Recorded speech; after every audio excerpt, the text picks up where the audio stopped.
For over 15 years, Gallup Funeral Services Incorporated has been a beacon of light, guiding local families through difficult times. Gallup Funeral Services Incorporated proudly provides all families with compassionate choices for professional funeral care at reasonable prices. Get the answers you need 24 hours a day. No answering services, hidden costs, add-on fees, confusing fine print, or those scary-looking contracts. Remember, Gallup Funeral Services owns and operates the only crematory in Dare County, keeping our cremations affordable and convenient. Gallup Memorial Chapel in Bargo, North Carolina is now open and minutes from Moyock and Elizabeth City. From traditional church services and graveside burials to direct cremations and advanced planning, let Gallup Funeral Services Incorporated light the way for your family. Don't be pressured or confused by the other funeral homes. It's always your choice. Choose Gallup Funeral Services Incorporated. Call Courtney at 252-216-8030 to get a plan started today and visit our new website at gallupfuneralservices.com.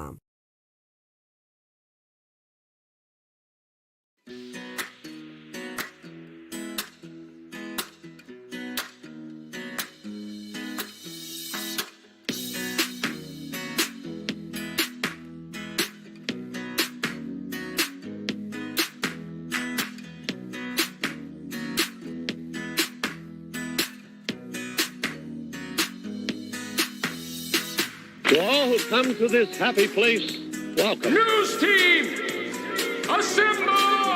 Joining us live, because if you want to know anything about the Outer Banks, Sam Walker's the dude to fill you in. The sea was angry that day, my friends. Like an old man trying to send back soup in a deli. Always appreciate talking to you. Always good stuff with Sam Walker in the Outer Banks. Now here's Les Nessman and the news. Hey, good morning, everyone. Welcome to OBX Today for Tuesday, November 16th, 2021. I'm Sam Walker. Glad to have you along with us here on the OBX Today Facebook page and the Sam Walker OBX YouTube channel. Coming up, Jessica Sands, Executive Director of the Dare County Arts Council, is going to stop by to preview what they got coming up here, headed into the next couple of weeks. A lot of things going on. Just wrapping up Outer Banks Veterans Week with all the great stuff that they had there, including the Writers' Workshop.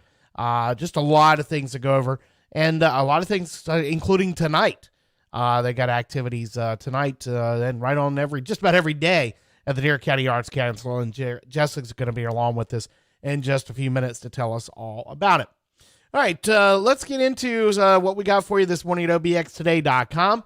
The Ocean Pursuit is no more. That shipwrecked scallop trawler that's been sitting there since March of 2020 on the north end of Oregon Inlet on the Body Island Spit, about a half mile south of Ramp 4, is gone. Crews wrapped up over the weekend, getting it all cut up and hauled off the beach, and all that's left really is just picking up a little bit of debris. All the heavy equipment was moved off the beach over the weekend, according to National Parks of Eastern North Carolina Public Affairs Specialist Michael Barber. And there's a little bit of an area that's roped off there. It's going to be closed the rest of the week. They're just going out there and making sure there's nothing left of the debris to restore the restore the natural shape and slope to match the surrounding beach on P Island. If you go to obxtoday.com right now, you can check out some of the photos that the National Park Service had of the demolition, just kind of a short version of time lapse. If you go onto Flickr and search Ocean Pursuit, there actually is a full-on gallery of photos of the removal progress. It's not in order, but I'm going to scroll through some of them right now in case you haven't seen some of these photos. Now, we've got video up on our story at obxtoday.com right now. I went out there just a week after they started, and they'd already got the superstructure gone. And, everything above the waterline was basically gone after they dug it out. Here's how it looked right as they got started, how much it was buried in sand there and how far off the beach it was. Or I say off the beach, but how far away from the ocean. Just shows you how much progress they had. This is kind of how it looked when I was there back the first weekend of November. That only took a week to get to that point to get things buried. I'm trying to figure out that picture. It's like, oh yeah, there's a welder right there cutting it with the torch. There's a really cool time lapse we put together at obxtoday.com. Here, actually, I think, that's on the 3rd. So that was how it looked the day I went out there that weekend. That was all that was left. They had the pumps in there and trying to pump all the water out. And we got the video at obxtoday.com in case you haven't seen it from when we were out there. And then I noticed, like, in the last week, there were some photos circulating on Facebook that it was pretty much a done deal. Here's the 29th with that first blow. And they just cut it up and hauled it off for scrap. The contractor, Cape Dredging out of Buxton. They just cut it up and took it off and scrapped it. That's what they did, Merman Dan, is exactly that. So it's all gone. Let's see. I'm going to try to find some of the pictures of the way the beach looks now. Well, we've got them on the story. Actually, I can go back there. Yeah. Here you go. This is how it looked on Sunday evening. Oh, that's Sunday morning. Pretty much, it's back to normal beach, just a few things. And by Sunday afternoon, all the equipment was gone, had been hauled off. And everything is back to normal there where the Ocean Pursuit has sat since March of 2020. Now, there have been a lot of questions that folks have asked us about who's going to pay for it? Who pays for it? Who pays for it? They should bill them. Yes, they are. National Park Service is trying to recover that money. They've been working with the company that owned the boat and actually have bought it. We're taking it from Newport News down to Beaufort to change the name on it and renovate it. Ran engine trouble at Ran and Ground. They never could get it off, and then they just kind of have gone into hiding. I say gone into hiding. They just have not. It cost about almost $300,000 for Cape Dredging to do this project. But Park Service is trying to recover costs associated with the removal of the vessel from its registered owner. The process taking longer than expected. So Cape Hatteras National Seashore determined it was necessary to use a combination of fund sources to remove the vessel before it potentially becomes more expensive to remove later and to minimize impacts of natural environment. That was from David Halleck, who is superintendent of National Parks of Eastern North Carolina. So it's all gone. They got the beach put back together, clean it up, and we'll be just like it hadn't even happened. All right. Yesterday, Carrie Pugh just happened to ride by the old Kmart building yesterday, and noticed, hey, they've started work. In fact, they have started work in earnest on renovating the old Kmart in Kill Double Hills. Target confirmed with us yesterday they expect sometime next year to open the store. They are still determining as they get closer to opening the store exactly what type of store it's going to be. Now, looking at their initial plans for an 80,000 square foot, they've initially told us 80,000 square feet. That would match up more with what they call their urban, well, they call them their suburban targets. But they're more like what you would find. There's a couple of them in Raleigh and Chapel Hill that have opened.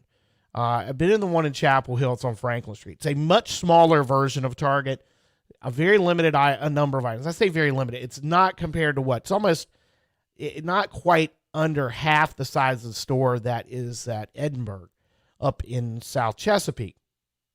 Not nearly as big as one that is at Greenbrier.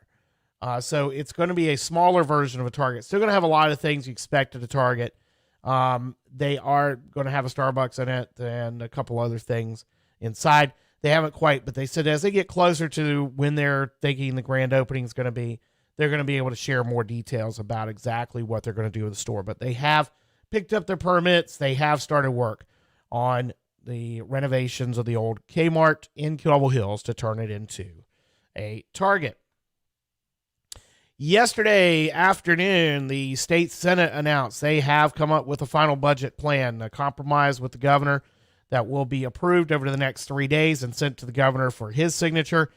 Looking at an average of 5% raises for teachers and state employees over the next 2 years, 2.5% each fiscal year, along with income tax cuts and increases in education spending.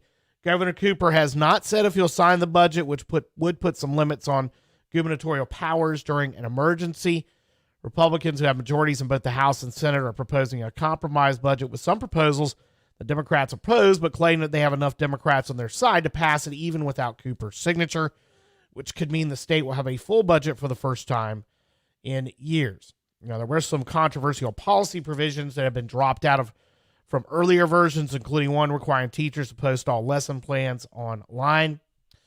Votes are expected over the 3 days in the Senate and the House before the governor is expected to get that budget by Friday, because they have to do the votes 2 separate days of the calendar. So probably Senate votes today and tomorrow at some point. Same thing, the House does the same thing. And they could do like an overnight, like a midnight 12:01, as long as it's on 2 separate calendar days. That's how it works. Now, there's some local provisions in this budget that, including probably the biggest one that we've seen so far, at least as far as the Outer Banks goes, is Dare County would get $35 million to fund a forgivable loan to a private developer for an affordable housing complex, or in some way to build affordable housing.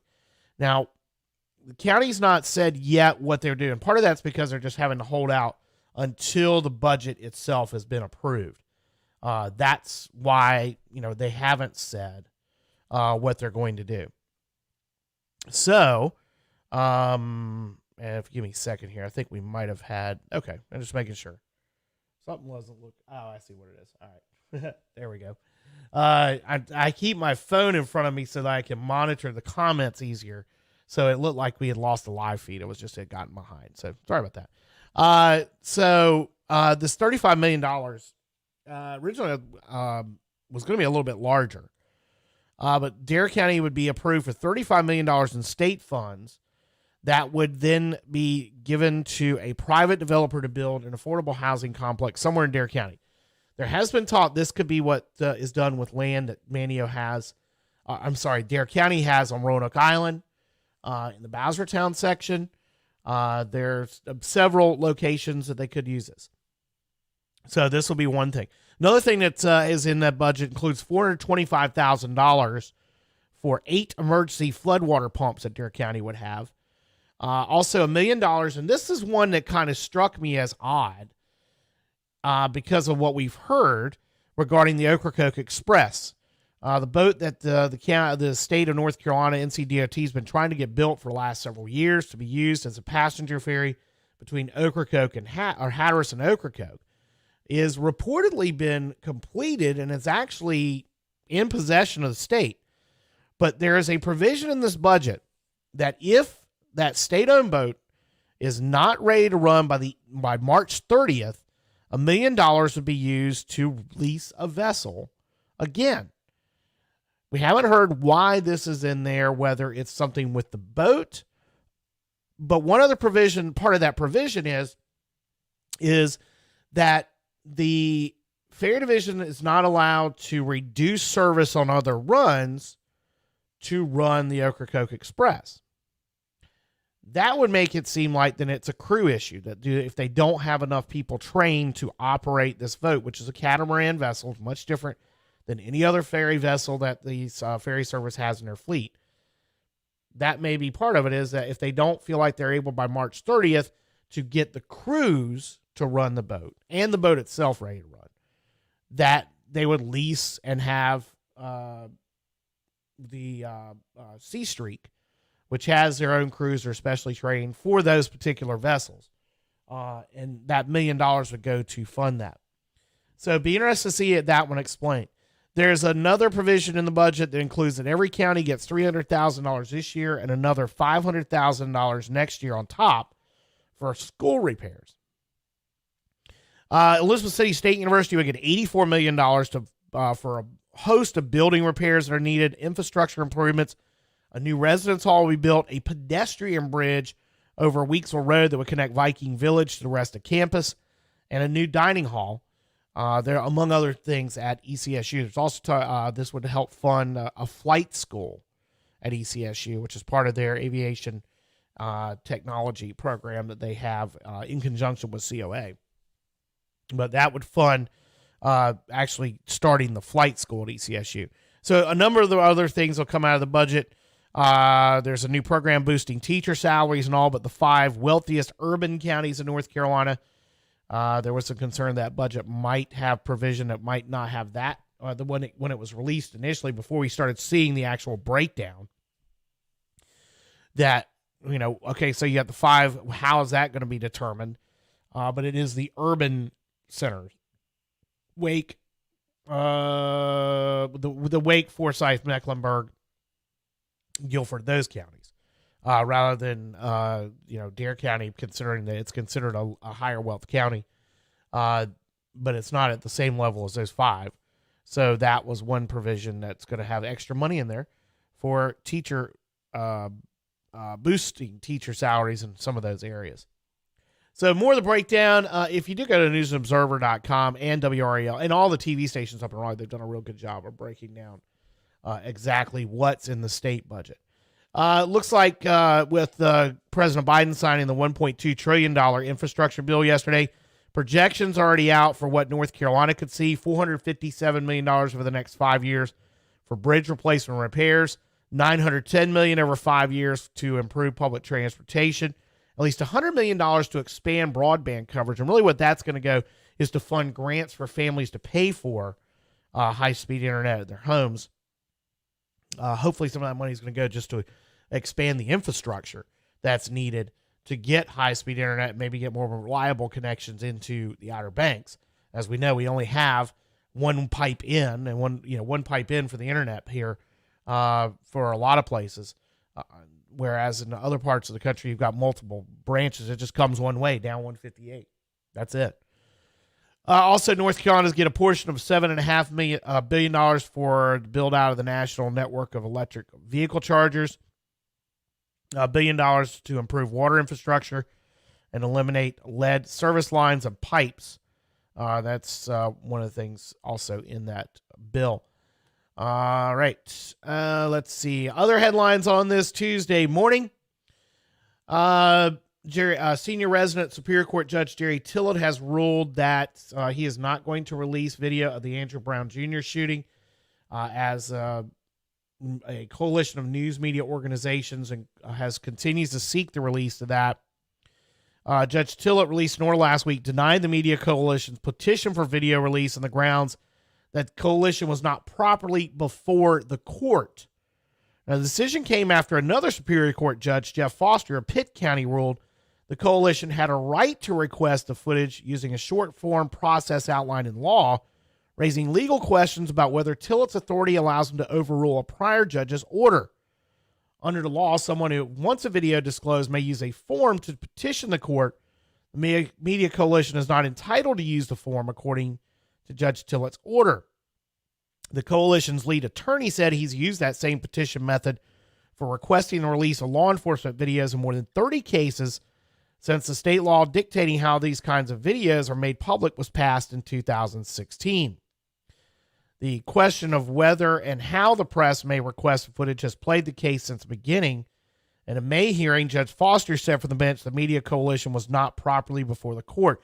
So it's really getting into some legal mumbo jumbo that seems to just be a holdup of trying to get this video at least released to the media because it is public record. There's the investigation's over, the SBI investigation, the district attorney investigation is over. That's what Judge Foster said. Once that's done, yeah, you can have it. Now, Judge Tillett presided over a hearing September 13th in Currituck. In his order, Tillett's conclusion purports to reverse Foster's decision on whether the media coalition has a right to use the short-form process. Tillett's order found that the media coalition was not properly before the court, and he also declined to release the footage.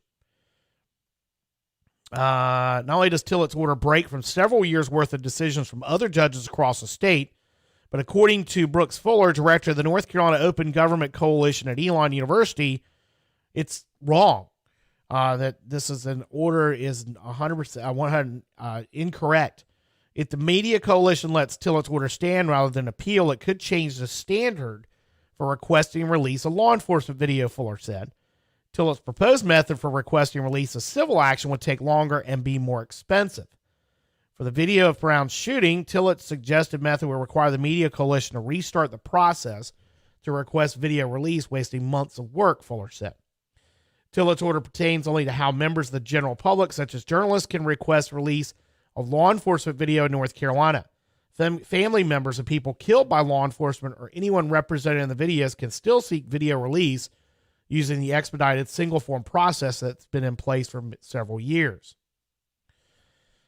So several minutes of the video was shown out of the hours that are available of it during District Attorney Andrew Womble's news conference in May, where he announced he would not bring charges against the deputies who fired their weapons. While Womble did not release the video recordings, TV news stations filmed and published the videos as they were played during the press conference, and they're not very watchable. So that's the latest on the video that still sits there unreleased of the Andrew Brown Jr. shooting. North Carolina public health leaders said nearly 25,000 more kids between 5 and 11 have received their first shot of the COVID-19 vaccine. Fewer than 5,000 new cases over the weekend reported in the state. Just over 1,000 COVID-19 patients in hospitals across the state. Another 26 people died. Albemarle Regional Health Services reported no deaths over the past week, over the 7-day period coming up through Friday. In their 8-county service territory, Dare County's new weekly report will be out later on today. It's OBX Today here on Facebook and YouTube. I'm Sam Walker. Thanks for joining us. And we've got more coming up. Jessica Sands from the Dare County Arts Council is next, so stay right there. For over 15 years, Gallup Funeral Services Incorporated has been a beacon of light, guiding local families through difficult times. Gallup Funeral Services Incorporated proudly provides all families with compassionate choices for professional funeral care at reasonable prices. Get the answers you need 24 hours a day. No answering services, hidden costs, add-on fees, confusing fine print, or those scary-looking contracts. Remember, Gallup Funeral Services owns and operates the only crematory in Dare County, keeping our cremations affordable and convenient. Gallup Memorial Chapel in Bargo, North Carolina is now open and minutes from Moyock and Elizabeth City. From traditional church services and graveside burials to direct cremations and advanced planning, let Gallup Funeral Services Incorporated light the way for your family. Don't be pressured or confused by the other funeral homes. It's always your choice. Choose Gallup Funeral Services Incorporated. Call Courtney at 252-216-8030 to get a plan started today, and visit our new website at gallupfuneralservices.com. Our pet of the week for this week is Skippy. This little man has a big personality. Skippy is about 7 years old and has lived in a few foster homes. He connects with people very quickly and absolutely loves his squeaker toys. Skippy enjoys to go for walks, car rides, but mostly being around his people is his favorite pastime. Skippy would prefer to be the only animal in the home at this time. To adopt Skippy or foster one of our other animals, you can come visit us Monday through Saturday at our shelter located in Manteo. This week, join us here at the shelter Thursday, November 18th at 4 p.m. for our volunteer orientation. For more information, visit our website at www.obxspca.org or visit our OBX SPCA Facebook page.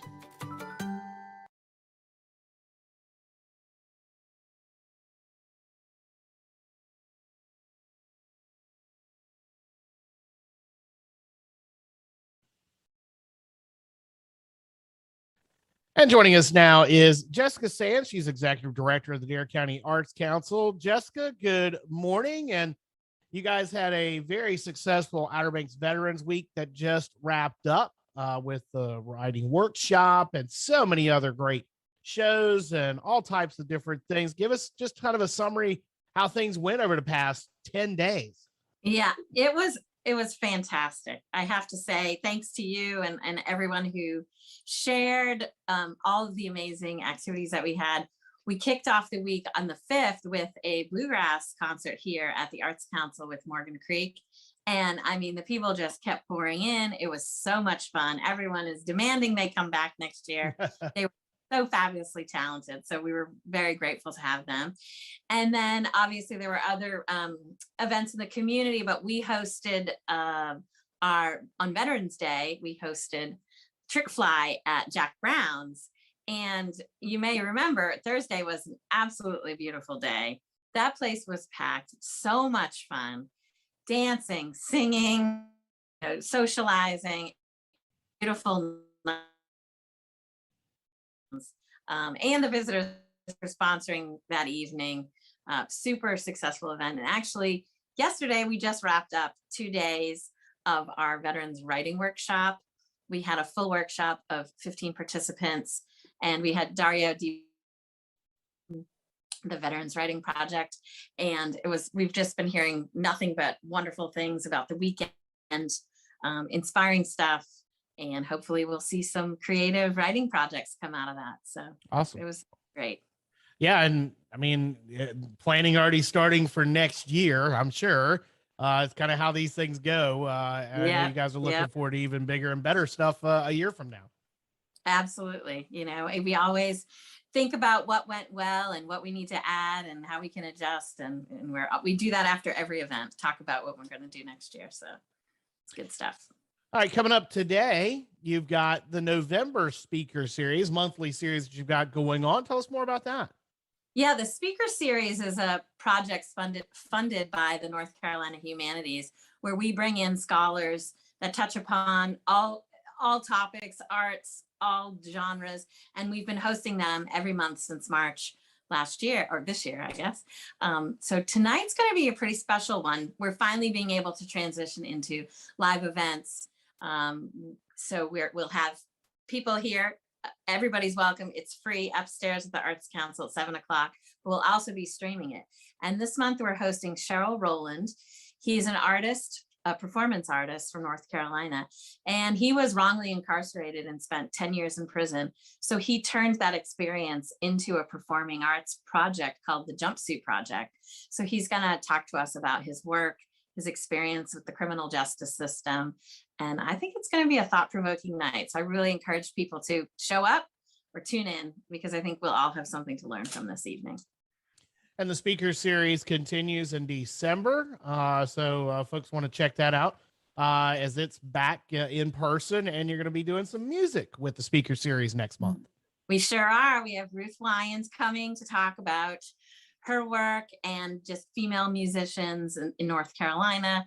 And, if you know anything about Ruth, it's going to be amazing and powerful. And she's just a force to be reckoned with, not to mention one of the most talented musicians I know.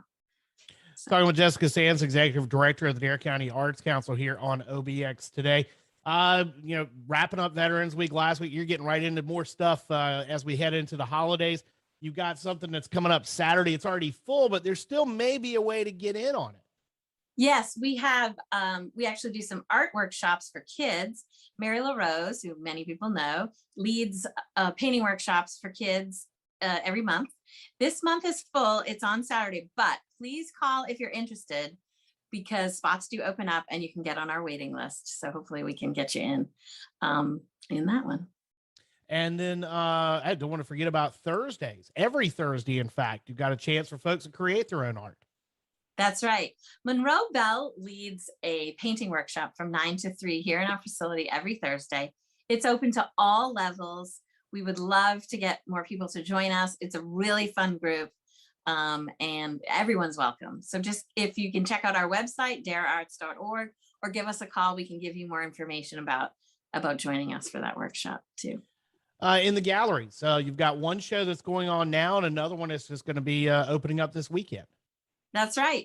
Nancy Harvey's Flora and Fauna is still going on for a couple of weeks. So you can check that out in the Vault Gallery. But this Friday night, we have Rob Snyder's Multimedia exhibit. He does mostly painting, but there's going to be some interesting stuff. He's opening upstairs in the Vault Gallery, and we're having an opening reception from 6 to 8 Friday night. Again, that'll be open to anyone. Come join us, come socialize, and come check out the new stuff on the walls upstairs. And we were talking off the air that Thanksgiving is next week.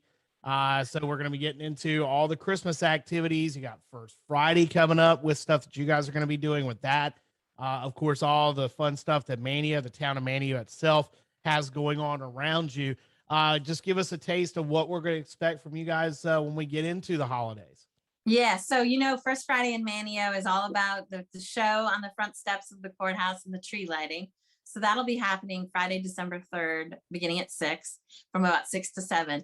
After that, from 7 to 8, kids can go meet Santa. You can go enjoy cocoa and snacks. But behind it, the Arts Council in the courtyard, we are going to be hosting ornament making for kids and an intergenerational sing along to your favorite carols. We've got bells, we've got musicians coming to lead, and it'll be a great hour of just good time. So bundle up and join us after the tree lighting.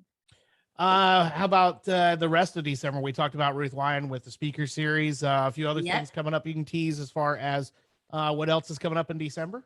Yeah, we've got another exhibit opening that same weekend as the tree lighting. Gail Midget, who is just legendary and talented, amazing artist. She's going to have an exhibit of her work in the Vault Gallery that'll be opening that same weekend. What else do we have going on? I don't even know. Gosh, we have so much. So we've got exhibits, we've got tree lighting, and Christmas shopping. I mean, yes, you guys got to come in. There's so many things that we have. We have something for everybody, all price ranges, and we'll be open right up until the day before Christmas Eve. So hope to see people coming in. Well, remind everyone how to find you guys, all the stuff that we've talked about, where you can get the info and your hours for the gallery and for all the stuff that Dare County Arts Council does. That's right. Check out our website. It's always up to date, darearts.org. We're open Tuesdays through Saturdays every week. And we can't wait to meet you. Just come on by, give us a call. We're here to help. So thanks. Well, Jessica, thanks for joining us. And we will talk to you after Thanksgiving. So happy Thanksgiving. Yes, you too. Thank you so much. And I look forward to seeing people tonight.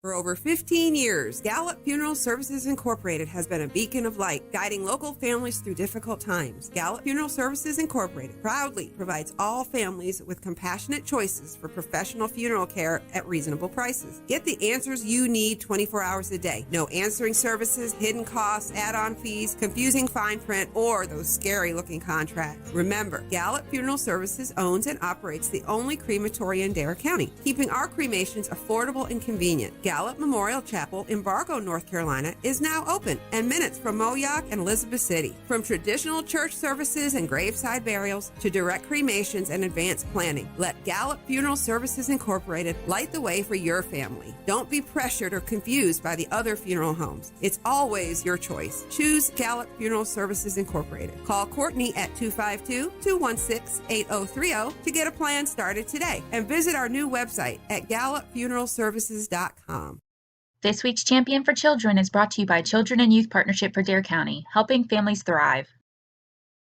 Jean-Louise Dixon, Director of the Hatteras Island Youth Education Fund, has been identified as a champion for children. Can you tell us a little about what you do to help children, youth, and families thrive in our community?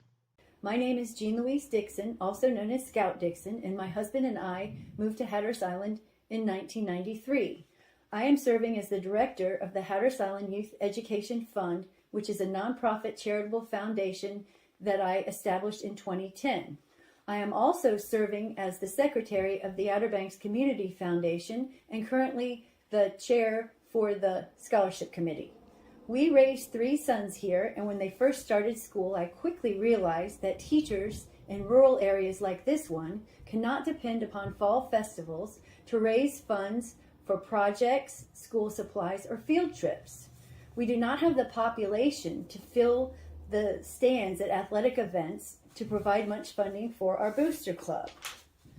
The Hatteras Island Youth Education Fund supports the educational needs of elementary and secondary students by providing funding for equipment, material, and experiences that would not otherwise be available to these students through public funding.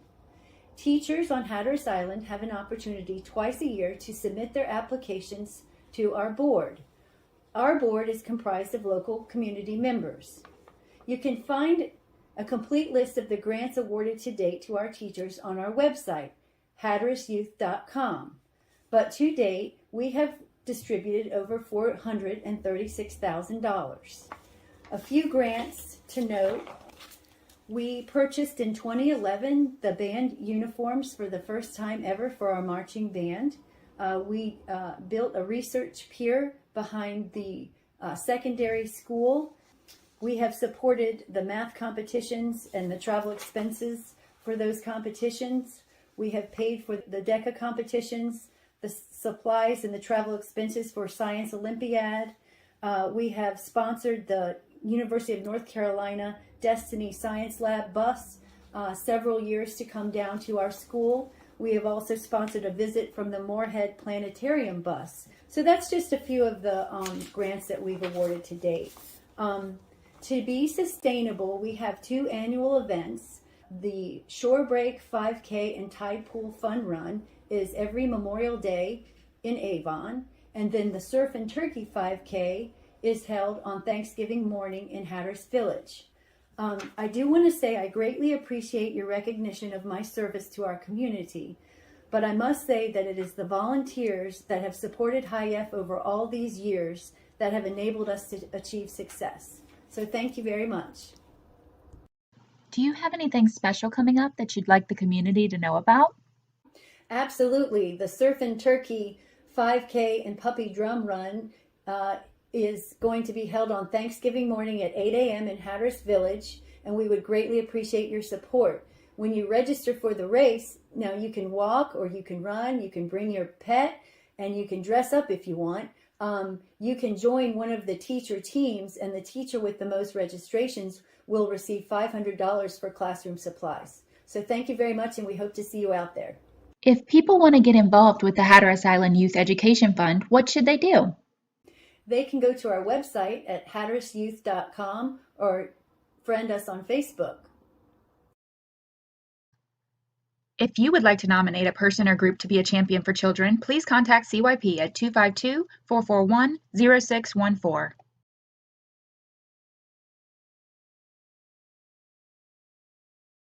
All right, back on OBX Today here on Facebook and YouTube. I'm Sam Walker. Outer Banks Relief Foundation kicked off its annual year-end fundraiser, accepting a $25,000 donation from Outer Banks, OBX, Chevrolet, Buick, and Kitty Hawk to support aid for local families facing unexpected, life-altering crises like cancer and house fires. You can check out more details on obxtoday.com on the Neighbor to Neighbor Help Zone, in the Neighbor to Neighbor Help Zone. To find out more, the North Carolina Shell Club did not hold its annual spring meeting on Ocracoke for 2 years due to the pandemic, but they haven't forgotten the island. Following a special live auction at their September meeting in Cedar Point, the club raised $1,400 for Ocracoke and has donated it to the Ocracoke Volunteer Fire Department. Our pals over at ocracokeobserver.com have more details about that. The Chickamaucomico Life Saving Station is hosting its annual wave of festivities during Thanksgiving week on Tuesday the 23rd at 2 o'clock. Visitors will have an opportunity to go back in time to the Life Saving Station's early 20th century operations by watching the beach apparatus drill. Wednesday the 24th at noon, there'll be a pre-Thanksgiving barbecue feast, courtesy of the Life Saving Station's annual pig picking. Plates are just $12. And on Friday at 1 o'clock, Santa Claus will be at the Life Saving Station in Rodanthe, the Chickamaucomico Life Saving Station. The first 100 children will receive a free commemorative T-shirt, and the admission price is a donation to the local Elvin Hooper Scholarship Fund. For find out more, go to chickamaucomico.org, and we'll get a link up from the Island Free Press at obxtoday.com. Bobby Harrell with Harrell & Associates has been announced as the Outer Banks Association of Realtors' prestigious Career Achievement Award. That was at the annual meeting held earlier this month.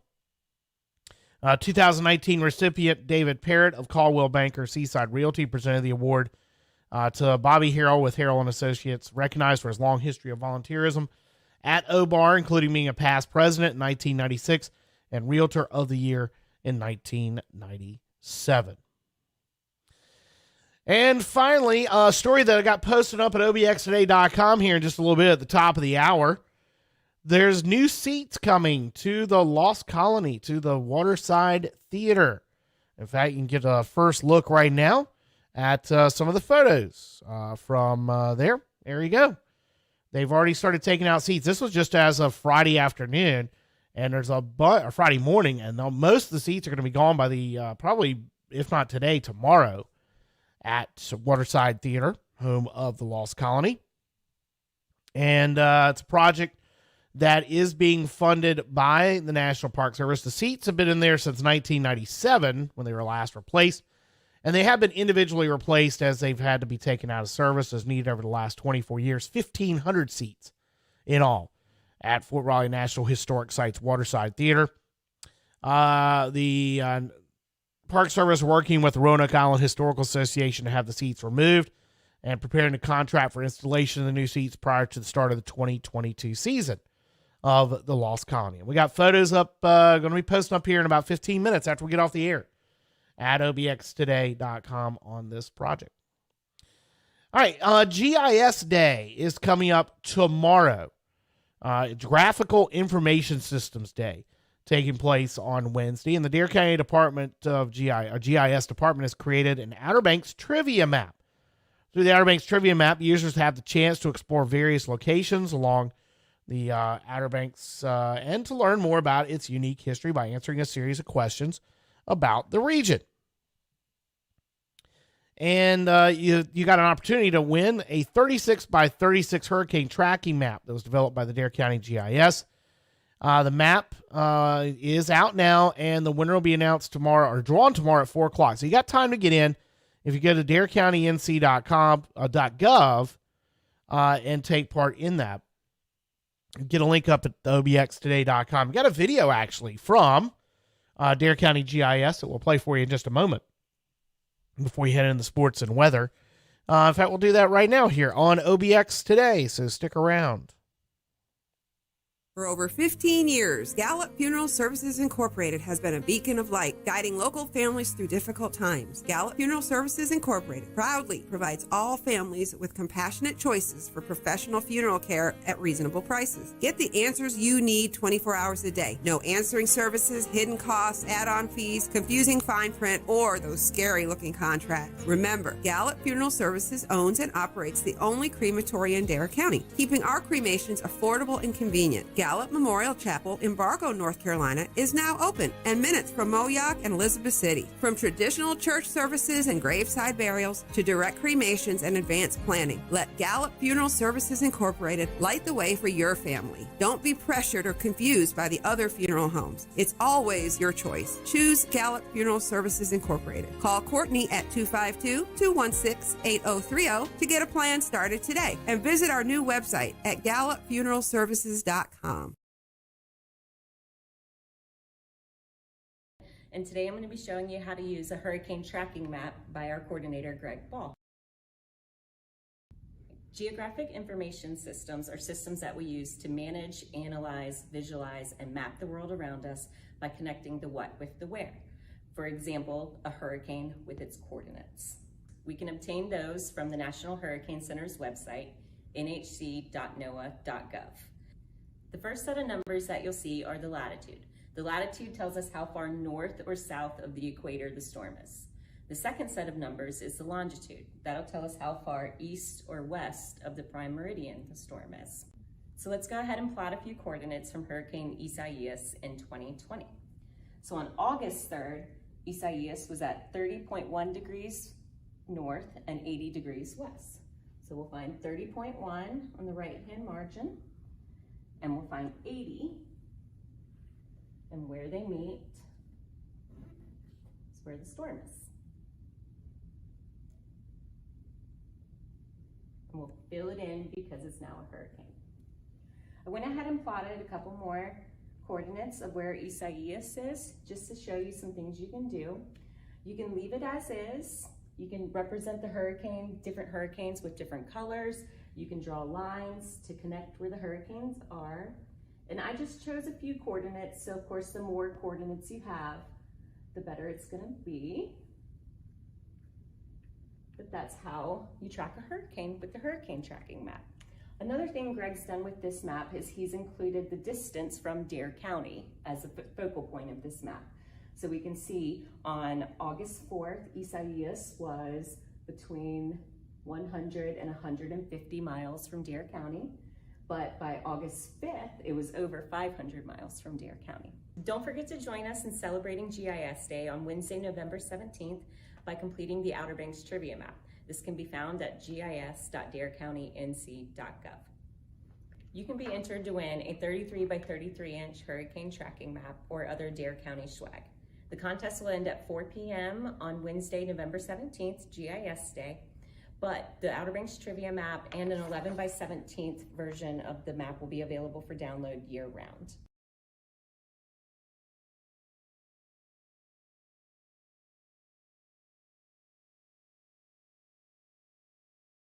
All right, there you go. So GIS Day tomorrow in Dare County, finding a unique way to celebrate it. Tropical weather update. Nothing to update. It is quiet. There is nothing out there. Nothing on the map for the next 5 days. Not even really anything of note on the satellite image this morning. It was a pretty decent wave there. But it's not headed our way. It's headed the opposite direction. Same thing up here. There's that frontal boundary. It went through back on the weekend. Swirl out here headed towards the Azores, or south of the Azores now. That nothing. So we got nothing to talk about. Tropical weather update. It's a non-tropical update as far as that goes. So good news. Looks like the season's going to end without any incident. Was hoping to have some updated info from last night's cold temperatures. Oh, there we go. Here's the lows from last night from Dare County.